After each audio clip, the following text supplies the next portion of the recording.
that lag sort itself out. Mr. Elliott, welcome to the Granite Zero podcast. Thank you very much, my big man. Indeed, for having me, mate. Thank you. How's it been going? You had a good day? Yeah, I've had a busy day. So, like the weather, like running in springtime, I would argue is one of the hardest times to run because the weather does you dirty. So I went out this morning and it was chilly. So Yeah. I put on my little Gymshark long sleeve thing and I thought I'm going to go out for a run. I went out and it hit an illustrious 14 degrees, Mate. Which then meant I was like 5 miles in, and I thought I'm not gonna crack a long run on this because it's too hot now. I'm wearing a long sleeve. I hate getting too hot, so I had to sack it. But I've had a really productive day, mate. Thanks. I've been really busy. I actually submitted my a final bit to sort of my final module of the latest part of a counselling qual that I'm doing, which actually ultimately now is the end of that counselling qual, which springboards me into an advanced CBT practitioners course. But this counselling qual finished. The last module was on about sort of interpretations of the sort of legal structure around mental health. So it's been quite a dry subject. It's been, Mental Health Act and Equality Act and even health and safety came into it. So it's been pretty dry to get through that last module. But thankfully, I sent off the last bit of it this morning. So done. I'll tell you, is that all like coursework stuff? Is it? Because I'm guessing it's not like death by PowerPoint or anything like that. Well, some of the courses kind of are. Some of the courses they are. So you get tutors and whatever, and they have a PowerPoint, but it's just simply sent to you as a PDF with notes. Oh, so you're like, people have like properly cut a corner there. Oh, definitely. You just wind up buying them. You put the notes in for me. Yeah. I don't have to take notes. Oh, okay, cool. Yeah. So it is literally like just download the PDF PowerPoint on this. And you download and you see it was like dated 2017 in the corner, so it's someone's making having a laugh there.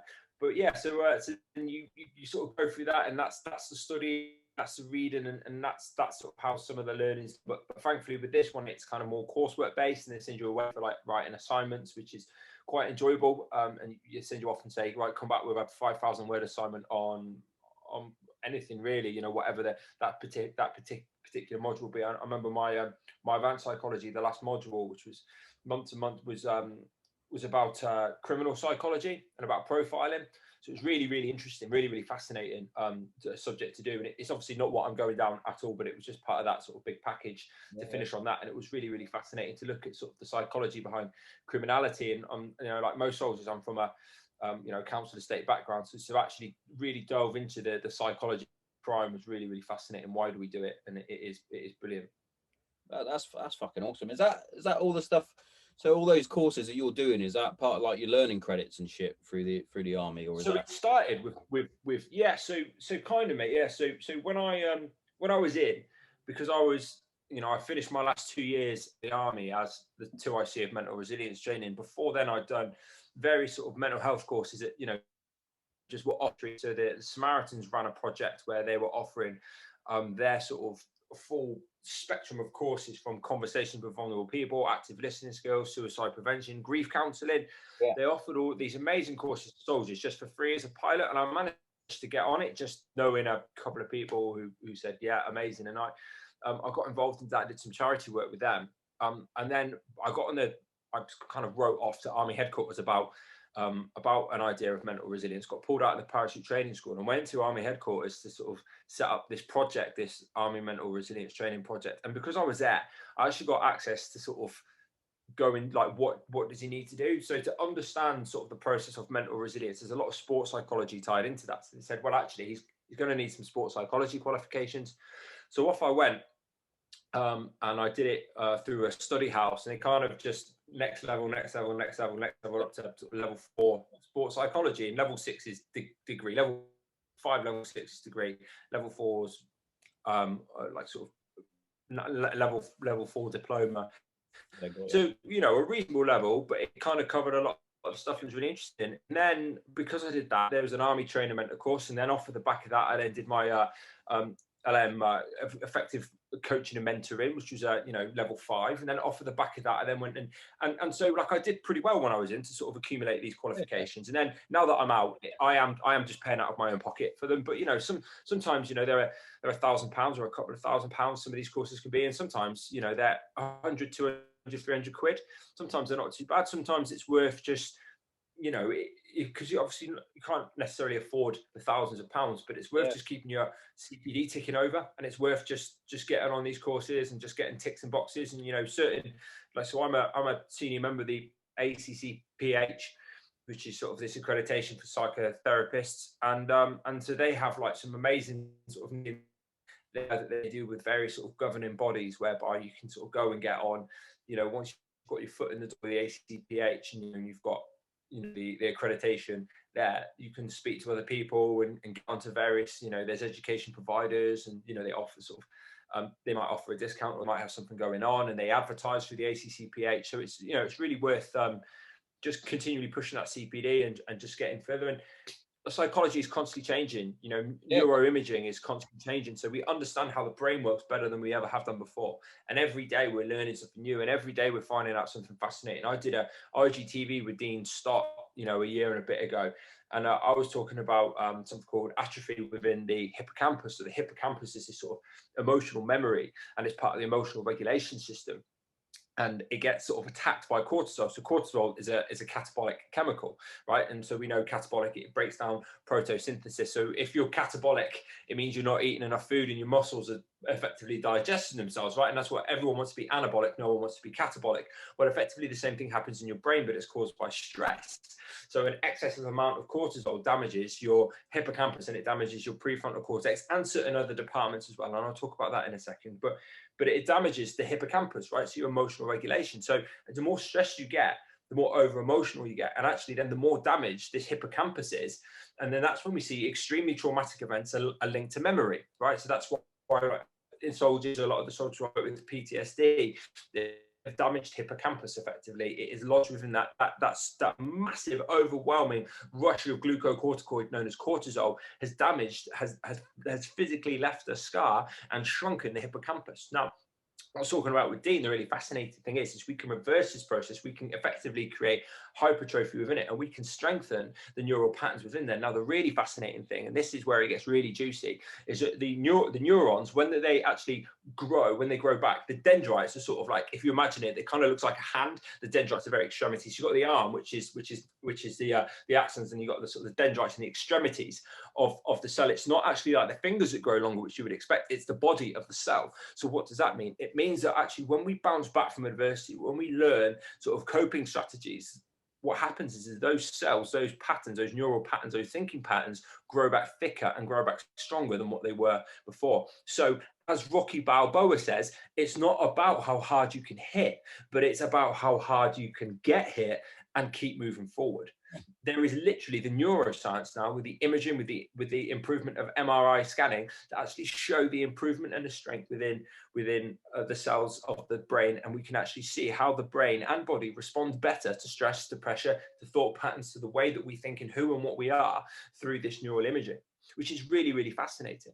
And what it's actually done, this biological approach, as they call it, to psychology, because there's lots of different approaches to psychology, right? So you've got like the psychodynamic approach to psychology. That's Freud, okay? And Freud was okay, but like it's really good how he pointed out how important early childhood experiences are. Completely agree with him. If you think to the movie Inside Out, Inside Out, have you seen it with the Disney movie or Pixar? Sorry, movie. Yeah. And she's got those core memories that kind of make up her character. And as she goes through the sort of it's traumatic, as you will, but that traumatic experience as she's growing up as a teenager, moving to this new town and embarrassing herself, like these core memories, so there's lots of references to really, really clever psychological theories there. And it's a psychodynamic approach. And so Freud was very good at highlighting the importance of early childhood experiences and memories to shaping who we are as adults. But aside from that, he said a lot of shit wasn't your fault. Okay, it's not your fault. It's the way you were raised. Like, it's not your fault. You're an arsehole. Like that, it's your mum's. Okay, cool. But Freud was an arsehole, and he was a bit of an underachiever. So actually, like he was just sort of the golden boy at the time. So there's the psychodynamic approach. You know, there's the biological approach, which I've spoken about. And again, you know, that's people saying, you know, it's not my fault, it's my genes, it's in my blood to be this way. You know, again, cool. That's an approach. It's an influence on your behavior. Okay, but you can't attribute everything to that. You know, it's not like I could say, not like I could stand up in a court of law and I could say, Your Honor, you know, it's not actually my fault that I'm being convicted of a violent crime. It's not my fault. Studies have actually shown children from an abusive background have a difficulty processing the neurotransmitter serotonin because of a lack of some of these. Therefore, I'm actually far more genetically susceptible to outbursts of violence and aggression. Judge would go, cool. You're still going away for 6 months. So again, no biological approach. Like you go, wow, I'm really impressed that, you know, but yeah, wow, absolutely. Yeah, that is indeed what studies have shown. But you still stab somebody. So, you know, so again, biological approach, it's not the be all and end all. The psychological approach, the psychodynamic approach is not the be all and end all, but there's lots of different ones. Behavioral approach, again, everything is influenced by your surroundings and who and what you are. Kung Fu Panda, you know Kung Fu Panda when he punches that sort of doll that doesn't knock over, and he's like, oh, we use that to pop the door open. Well, that's called a Bobo doll, and it's a head nod to a really famous experiment called the Bobo doll experiment by this guy called Bandura. Bandura basically put a Bobo doll in a corner, had an adult play with a child, and then said to the adult, can you come outside, please? And the adult had been told to do this. He stood up really angry, and he punched this Bobo doll, and and off he stormed out.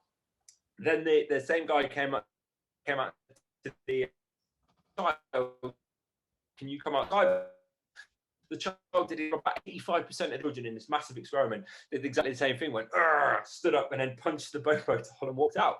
So again, we then see how like the behavioral approach to psychology is an influence on behavior, but it's not the be all and end all. And there's of the cognitive approach to psychology and the humanistic approach to psychology are sort of very similar. So cognitive approach to psychology is the understanding that there's a thinking mechanism, there is stuff going in, there's information, there's processing, and then there's an output. And actually, with the development of computers within sort of the 1950s onwards, actually we've understood the principles of cognitive psychology. Epictetus, like in a Greek philosopher, was saying it's not what happens that matters, but how you react that matters. And yet that wasn't kind of taken really into the scientific world because it's hard to measure that as an output. You can measure behavioral influence, but you can't measure the cognitive approach to psychology particularly well. So as a science, it was kind of, but actually now development of computer, we can say people are processing information to produce subject response. So actually, the cognitive side is then sort of now, and we can see various departments of the brain working stuff out, trying to do shit before we respond. You know, and humanistic is everything. Like none of the other ones matter. Humanistic is everything is free choice. Like everything you choose to do is because of you and what you choose to do, which is a wonderful way of looking at it because I kind of agree with it. But then the way that you are raised as a child is going to play an influence. Your genetics are going to play an influence. Thinking how you feel is going to play an influence. So really is all of them, and it's every single approach, and understanding an element of every single approach and how we were all affected. There is not one right answer, which is difficult because psychology is trying so hard to be taken seriously as a science, and yet in all the other sciences there is one answer, right? You're right or you're wrong. That's how science works, but not in psychology. There's so much of it that is individual interpretation. It makes a lot of sense, mate, definitely. And you find that when you're actually talking to people about different issues within mental health itself. It's like, I'll take mine for example. When I first started talking about my own little issues and my problems that I've got, and I put a little post out on a Facebook group of my former regiment, and I had this lad just pop up and he said, "Yeah, but what incident triggered your PTSD?" And I was like, "It wasn't just one. And there's loads of different things that have happened from me growing up, things that happened with me and my missus, things that happened when we were trying to conceive our children. We had ended up with 3 miscarriages, things like that. All these different things that I never processed through. And then at the end, when I finally left the military, it all just went and just swallowed me whole. And they were like, yeah, but what one incident was it? It's like, oh, can you like read a book or something and just understand how the mind works? Everybody's different. Yeah. It's mad, mate. Yeah, you know, mate, and that's one of the biggest things that I found when I was working with the, I mean, I still do find is I've had young lads say to me, you know, I can't, I feel guilty coming forward and trying to speak to you about depression and anxiety, how I'm feeling, because I wasn't on Herrick, or I haven't done anything, and it's not about that, mate. You know, an analogy that I've got is that a man can drown in a paddling pool, or a man can drown in an ocean. To me, the size of the body of water is irrelevant. What matters is that there is a man who is drowning, and to stop a man from drowning, you pull him to safety. It's a very temporary fix. What you have to learn to do is teach that man how to swim. So teach that man how to cope when he is feeling overwhelmed, when he's feeling like he's drowning. Teach that man to swim. And you can only teach a man to swim if you yourself have swum. If you yourself have got wet, if you yourself at some point have been drowning in that water and have had to learn how to swim, then you can teach it accurately. So to go back to what you were saying, there are people there who think they've got wet, who then want to belittle your experiences in a way to sort of boost their own ego. And we see that a lot. It's a bit of an inferiority complex. There's a lot of that within the military. Like, a lot of people want to naysay each other.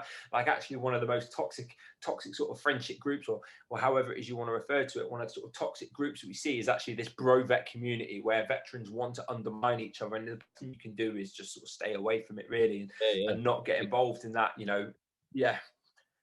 But as we talk about who shot what, like, nobody shot anything. Let's just support each other in a really positive way. But like, a lot of people don't do that because there's that inferiority complex. And there is that inferiority. So, bro, sorry, carry on, mate. Sorry. I think that's one of the reasons why I struggled so hard at the beginning to actually speak up and say something.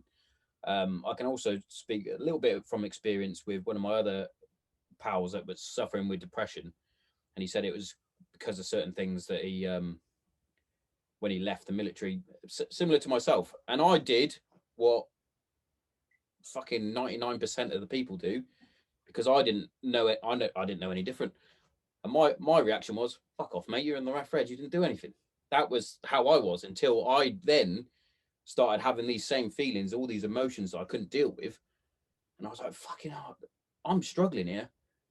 But again, I was like, I can't say anything because I'm going to get the same treatment back. It wasn't until I literally, like I've mentioned, fucking God knows how many times, I was literally in bits on the floor in my kitchen. My daughter came over, told me that she loved me, that sort of thing. And that's when I went, I've got to get some fucking help here. I've got to do something. That's when I started the podcast. I was like, I've got to show people that you've got to open the valve a little bit. Yeah, absolutely. And tension out. Yeah, absolutely. And it's really important that these conversations are had. And I think one of the things that I talk about quite a lot is, I think the days of mental health awareness are finished. And I think we're done with mental health awareness because we're all aware. Like, it's everywhere. We understand that there is a problem. What I'm a massive advocate of is mental health action. So what are we doing? I got to do this amazing interview, with this guy called Bill Fitzgerald, right? So Bill Fitzgerald stormed the beaches on Normandy, right? Flat backed a load of Nazis, about 4 days after, with his Bren gun, like he had the Bren gun. Like, if you're unsure if you are an operator or not, check, were you at D-Day with a Bren gun? Because if you were on D-Day with a Bren gun, like, you are an operator for life. Like, there's no taking that away from anyone. Yeah, definitely. And he stormed the beaches on Normandy, flat packed a load of bags. He said when their boat got hit, and the Navy guy jumped out with this rope and said, just follow the rope, because if I don't get hit by a sea mine, then you shouldn't. So again, like, this Navy guy, all absolute balls of steel. Basically, he's a Valon man without a Valon. He's just stopping his foot about. Like, if I don't blow up, then we'll be all right. Like, amazing. Mate, you'll be golden. So we'll just follow him in. Yeah. Effectively, his job on D-Day was to be the Valon. Like, that's what he wasn't the Valon man. He was the Valon. And Bill Fitzgerald, when he jumped in, the weight of his Bren gun and all the ammunition dragged him under. He said, "But I fought because I would rather drown than not have gone on the beach my brain. Now again, like that man, that makes him an operator for life. Like you can't take away from that man. So anyway, we had this really fascinating chat, and he was, you know, considering his generation, he was really, really open about his mental health and his well-being, and sort of how he came back from the Second World War and how he made this sort of recovery, because he did admit there was a recovery process, and he said his friends used to tease him to say, "Oh, you basically your wife is a mental health nurse living with you, or mental health or doctor living with you," and she looked after you, calming down, and even they did visualization. She set goals like they were going to go on holidays and get on a train and go to the beach, and he didn't know it at the time, but that's, you know, she was employing some fantastic mental health and well-being sort of techniques. They all based in the same sort of area, so all the lads came and knocked on the door. So like a group of you walk, you know, like how it used to be when you're walking to school, like all your mates walking to school together. Yeah. It was the same thing, you know, they're all walking to work together. You know, they all looked after each other. And so I think there's some really positive lessons that we can take from that. You know, like we live in these nuclear families now, spread out across the country. You know, 50% now, 50% during COVID, but 50% of marriages are ending in divorce, and it's about 2/3 outside of that. Look at other things like 85% of teachers are primary school teachers are female. Only 14% of men get the custody that they ask for. You know, the issue in a lot of men's lives is not isn't toxic masculinity. It's a lack of masculinity, and it's something that actually Bill had a lot of. He talked a really positive relationship with his dad. He spent a lot of time around men and women, and you know, and he did have female teachers at school, but he had, you know, really positive relationships with a lot of men, and he set goals with his wife, like we're going to do 3 weeks, you know, of working, and we're going to go to Cornwall for the weekend, you know, and then we're going to go visit Auntie so and so. He used to love it. Or you're going to go visit your auntie, and amazing, but in 2 weeks' time, so let's push through 2 weeks and we'll go visit your auntie. Talks about all these really positive, lovely things. He talks about how they ate good food, and she you know, looked after his physical health, and he kept active, and all of these kind of things. And so, sort of bring it back to the point. The point is that like, yes, we are aware there is an issue. Let's start talking about what we can do about this issue.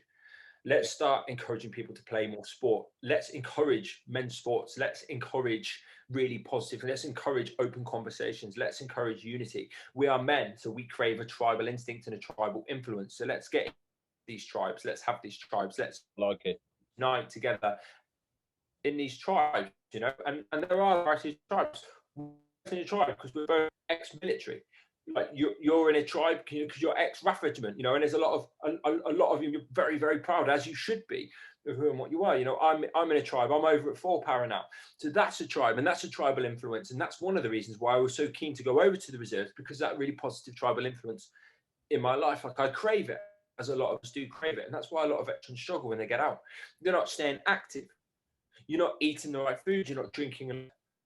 It's the basics. When we talk about, there's a model called Maslow's hierarchy of needs, right? And so Maslow sort of talks about he's a humanistic approach to psychology, and he talks at the very top. He talks about self-actualization, so that you are like in a state of nirvana. Okay, so you're very resilient, very balanced. Okay, you're not fussed by stuff. You are in a really good place. And at the bottom, okay, this pyramid, you've got like basic psychological needs like safety, food, and water, and sort of various other things going up this pyramid to reach the top of self-actualization. Now, what I'm doing is I'm taking this model and saying, let's just look at this from a mental health perspective. So before you come at me at the very top of this triangle, I need advanced CBT therapy, or I need I need to look at spirituality. I need to. And you see all kinds of stuff. You know, I had to take my shoes off and bring energies of Mother Earth. Before you do any of that stuff, like, how much water did you drink today? Like, what exercise have you done? Who are you? Are you surrounded by dickheads? Because if you're surrounded by dickheads, you're gonna. If you're in a group, if there's 5 of you and 4 of those people are dickheads, you're going to be the 5th one. If you're in a group of people and 4 of them are really positive, exciting, generous guys, you're going to be the 5th one. So who are you spending your time with? There is a theory, you know, a social learning theory that dictates that we are the product of the 5 people we spend the most time with. So how those people do you spend the most amount of time with? Actually, how do you communicate with yourself? So now we're working our way up this pyramid. Now we're talking about self-talk. if I spoke to you in the way that you probably have spoken to yourself at times, you either tell me to fuck off or throw a punch or chin me, whatever. Definitely. So if you're not going to accept it when if you're not going to accept it if I speak to you like that, why do you accept it when you speak to you like that? So now we're looking at, well, actually, how do we improve that? And let's look at repetition of positive statements. Oh, now we're moving up. Let's talk about subjective positive statements and subjective positive triggers to performance. Okay, because performance doesn't just necessarily mean P company. It doesn't necessarily mean LLP. It doesn't necessarily mean a patrol. Like a performance can be a performance of anything. Getting out of bed and facing the day and having a busy, productive day is an element of performance. So actually then let's look at subjective, positive statements, reinforcements and triggers to this performance. Now we're working our way up. And by the time you get to the top, if there is, a real core still, you're in a good position to be able to face that. People want to jump from that, I'm in shit state and I need this therapy. And actually, yeah, they do. But what they need is a guiding hand through the low levels first as well. Yeah, totally. Not just food and drink, but what are you watching? Look at Piers Morgan's just been obviously fobbed off, thank God, from this morning. And I know that it's funny because a lot of squaddies were saying, I really like him because he speaks the truth. No, but he fucking doesn't though. Like, let's not forget, in 2003, he was fired from the Mirror for the faked, not Photoshop, fake, staged, people, just actors, staged photographs of British soldiers torturing Iraqi civilians that he refused to apologise for. Yeah, exactly. I didn't know that. Yeah, okay. Now he says that he says he put out in a statement that he was fired for being too outspoken about the war in Iraq. You weren't. That isn't why you were fired from the Mirror at all. You were fired because of the war in Iraq had been going on for like 4 years by this point. You were fired from the Mirror because it was because of the photo, because of the faked images. And he said he was fired from America because he was outspoken about their gun laws. A little bit, but like Ben Sharpie's like a mega bloke. Have you seen the guy Ben Sharpie? He's like this kind of intelligent. Yeah. Like he let. You know when someone's super switched on because they let the other person finish speaking before they destroy them. So like he stands there, lets them finish. And like what happened was Piers Morgan got a bit of an ego, thought he could take on Ben Sharpie about gun control, and Ben Sharpie absolutely like tore him apart. And because of that, his ratings fell through the floor, and he had to leave. And now he's saying he's been fired from GMTV or Good Morning, sorry, for speaking his mind. And no, that isn't.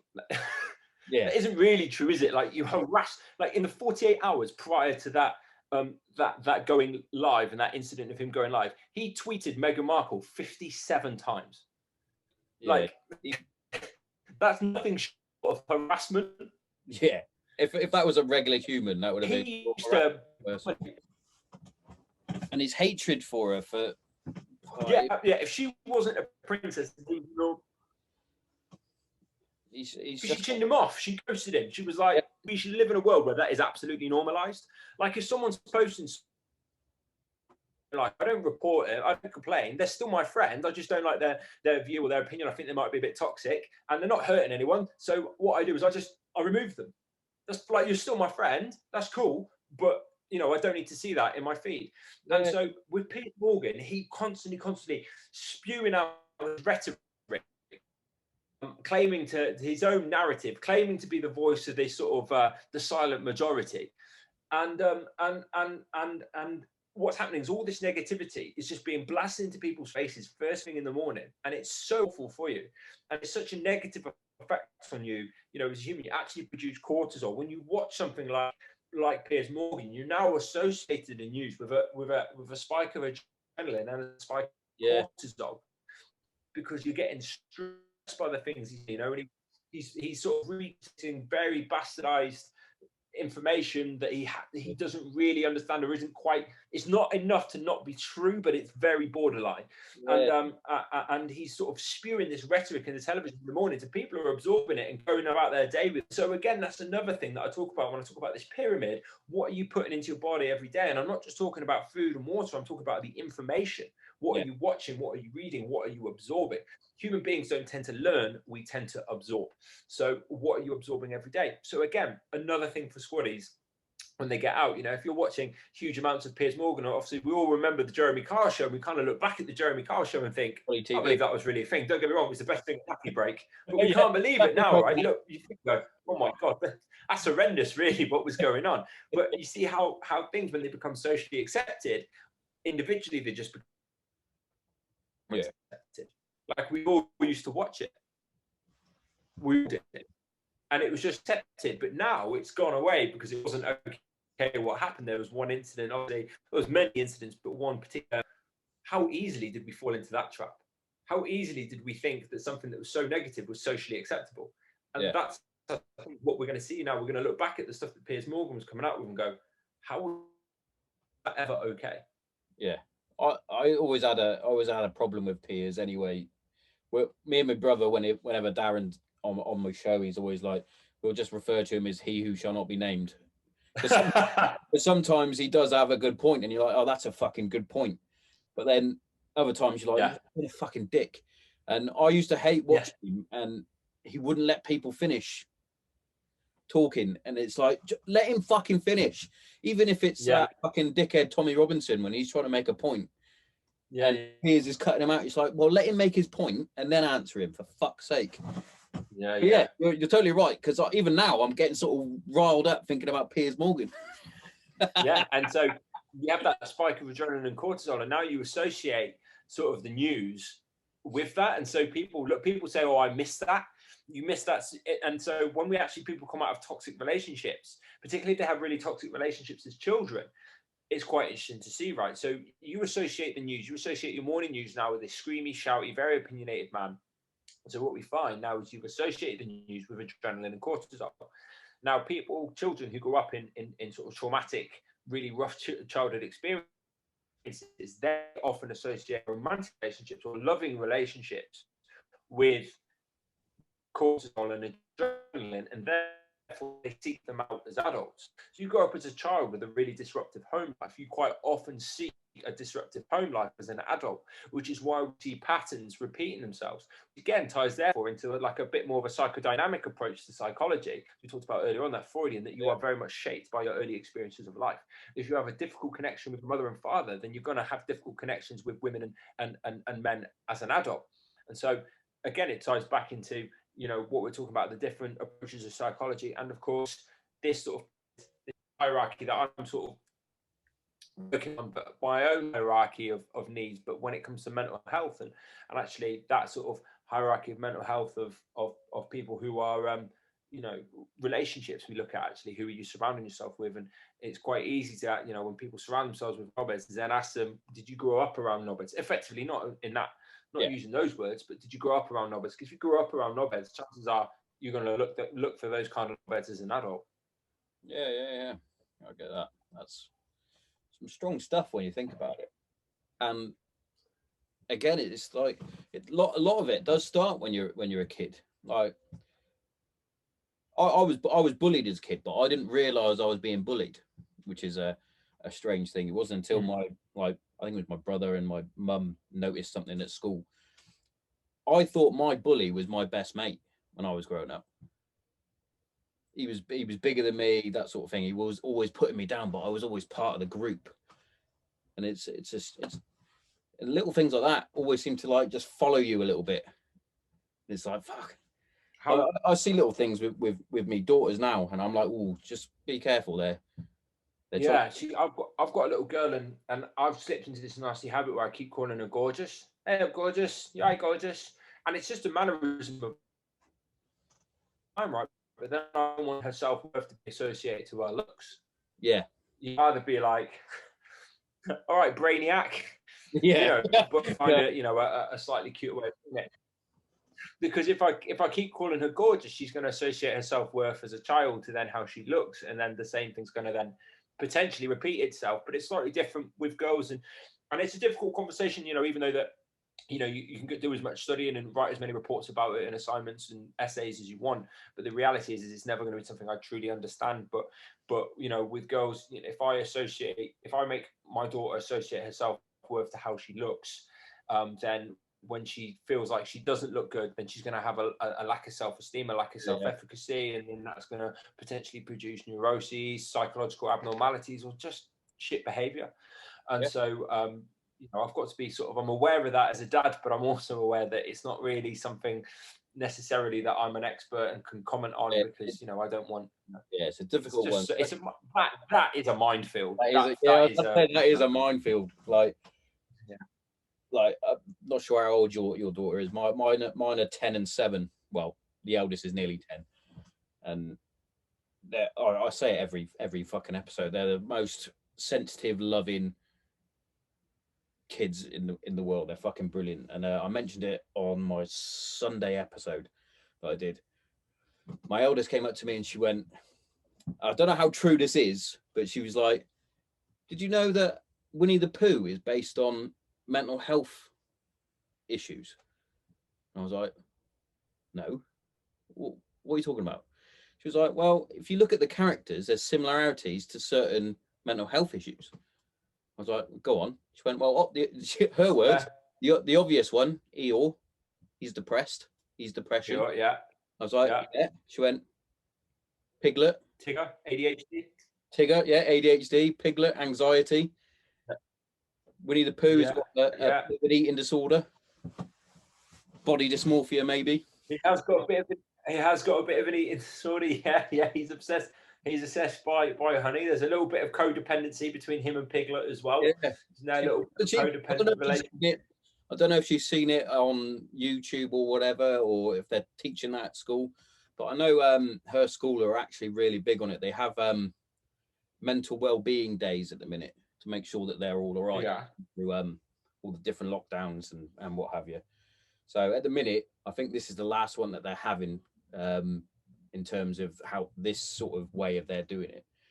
They have half a day on a Wednesday so that they can, and basically they sit there and they discuss their thoughts and feelings to make sure that they're all right. There's nothing that's bothering them and things like that. I was like, that's brilliant. I was like, my school, we never had anything like that, obviously, back in mid 90s. But I was like, that's brilliant. And the fact that she can fucking relate to these different thoughts and feelings, I think is quite a strong thing.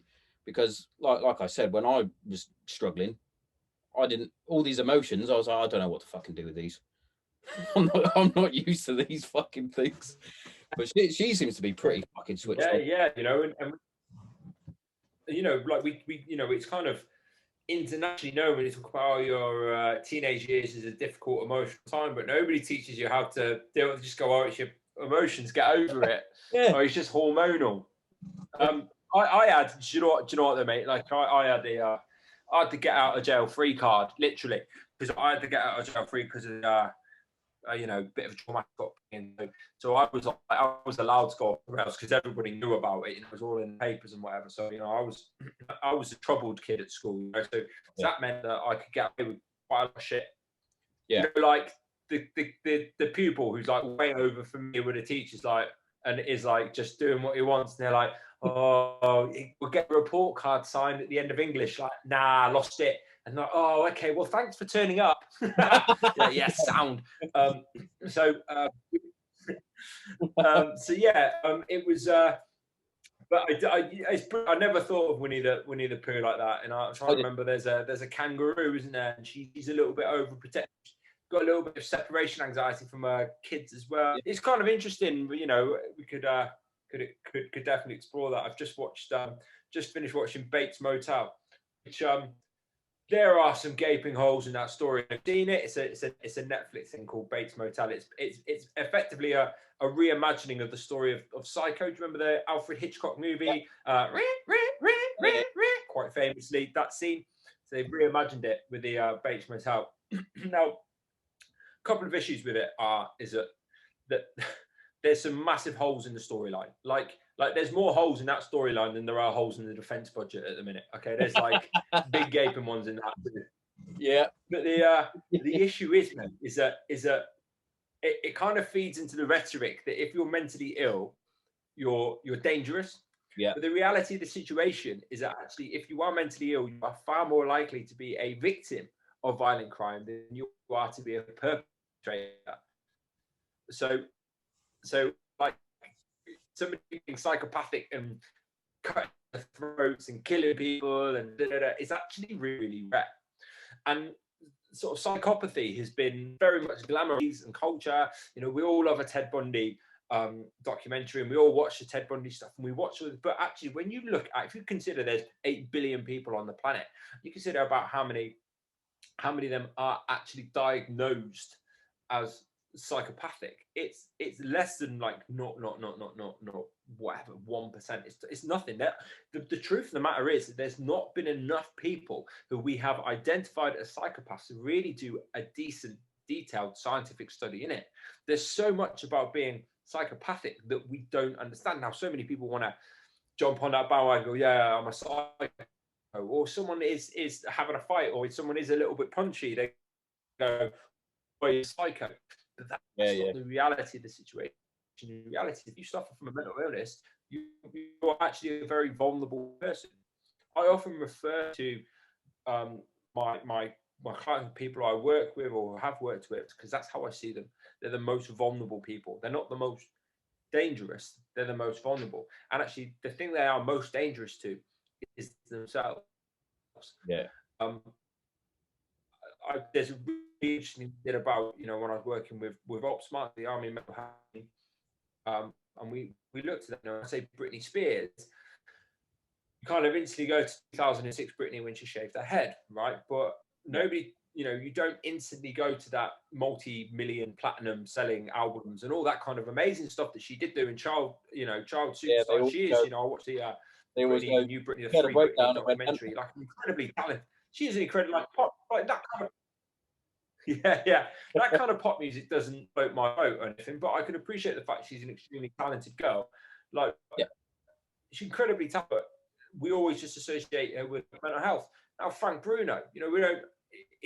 More and more people just associate him with his mental health breakdown, and he's taken the reins of that, and he's doing some amazing stuff. But who's walking the earth? You know, there's loads of really, really damaging language that's used in media, and actually it is kind of damaging for mental health. You know, when people say psycho, they're going to think of that movie Psycho, or they're going to think of Bates Motel and think of this kid who went and killed, you know, 8 people he killed in the end in this little series, and it's not, you know, that's just not the case. Yeah. So when it comes to mental health, to bring it all the way back, because I'm aware of the time, to bring it all the way back to start. Enough of mental health awareness. Talk now positive action. Let's talk about being together as groups, as friends. Let's talk about the realities of mental health, because it is very ugly. Let's talk about the ugly mental health. Let's talk about each other. Let's make really positive experience. Let's talk about positive masculinity. Okay, let's make masculinity about being protective, being supportive, being kind, being humorous, being humble. Let's make masculinity about that. I will always judge a person by how much you can lift someone up, not by how you can tear people down.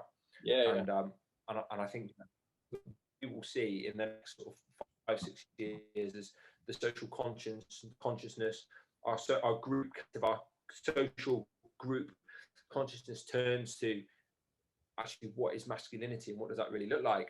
We will see vast changes in this over the next sort of 5-6 years, and I'm all for it. I'm really here for it. The changes of how men speak, how we treat our mental health, and actually the action that we take towards it, rather than just talk about it. Because doing 22 press-ups is great.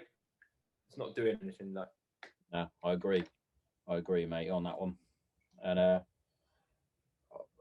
think I put a couple of posts out just recently that everybody needs to do more. Like, there's one thing saying, I'm going to do the push-up challenge, or I'm going to go and do a 3 peaks thing for mental health or whatever. But have you actually phoned your mate yet? Have you actually made sure any of your family are all right? We're still in a shitty fucking lockdown still.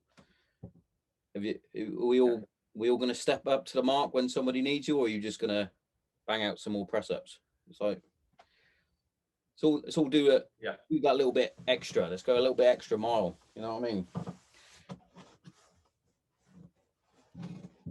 Yeah, absolutely, mate. I think the first positive step I'd like. Sorry, carry on. sort of cut out a little bit then. Say again, sorry, mate. Yeah, Sorry. The signal sort of went. Yeah. Sorry, mate. I missed that last sentence. Oh, I was just saying that we all need to. Oh yeah. So just for me, I think.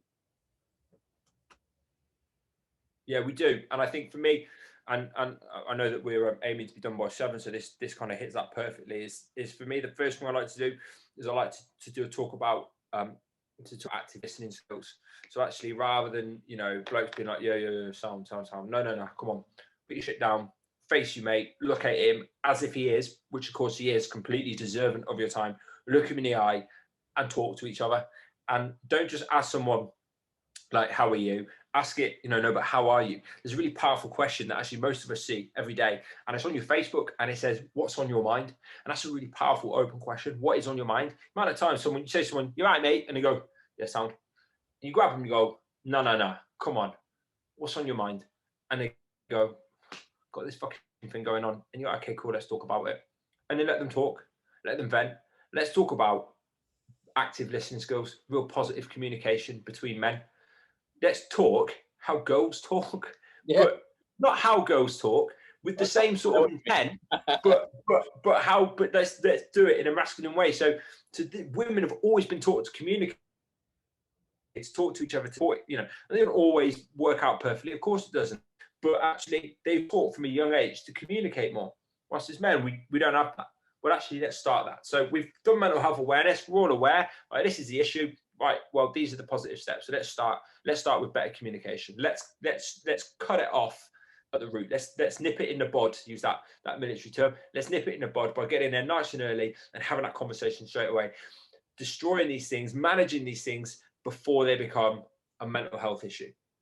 Before people become overwhelmed with cortisol, become overwhelmed with stress, have degenerative effects to their mental and physical health. Let's deal with that straight away as men, and then it's done.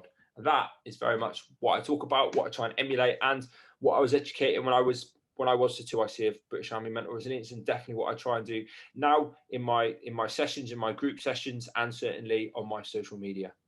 Fucking love it. Speaking of social media, James, where can they find you?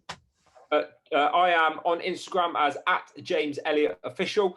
I've got a link in as James Elliott LLTT, and those are my sort of 2 main platforms. My Facebook I keep for my sort of friends and family because I still want to have a bit of banter and not get in trouble for it. and the Instagram is my sort of my professional profile along with my LinkedIn. Love it, mate. Love it, mate. That's been fucking brilliant. Thanks very much for having me. The privilege is all mine, as always. Cheers, bud. I'm glad that we managed to get this sorted and get it cracked straight away. There's a my alarm's just gone on to take the bins out, but I get a lot after setting an alarm, mate. Otherwise, I forget. Green bin, brown bin day. It's a fucking nightmare around here. But yeah, it's it can be really hard to get people in, and I get a lot of requests for a lot of podcasts. Yeah. So if there's a window of opportunity, I'll find it best to just seize it straight away. Sweet, mate. But thanks again. Thanks for your time, buddy. And I'll catch you again. Mate. Cheers, dude. Take care, mate.